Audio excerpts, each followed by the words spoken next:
Assalamualaikum. I was reading this book Revive Your Heart by Nouman Ali Khan. It's a wonderful book. इस किताब का पहला part दुआ और अल्लाह ताला के साथ कनेक्शन के बारे में है।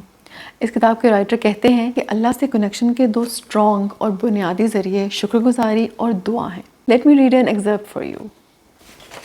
You turn to Allah in appreciation and as a result, there's a formula, there's a rule. You know how we call them the laws of nature? There are laws of Quran and they are more powerful than the laws of nature. The laws of nature change.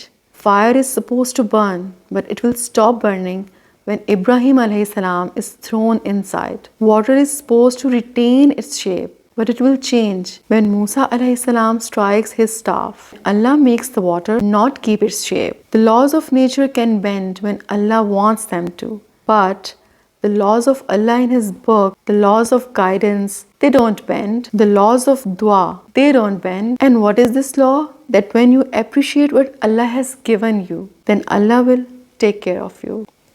This is beautiful excerpt. इससे मुझे दुआ और शुक्रगुजारी का एक connection भी जहन में आया कि अगर आपको उस एक चीज़ के लिए दुआ करनी है जो अल्लाह ने अभी आपको नहीं दी, तो पहले आपको उन 100 चीज़ों के लिए अल्लाह का शुक्रगुजार होना चाहिए जो उसने आपको दी हुई हैं. What do you think about it?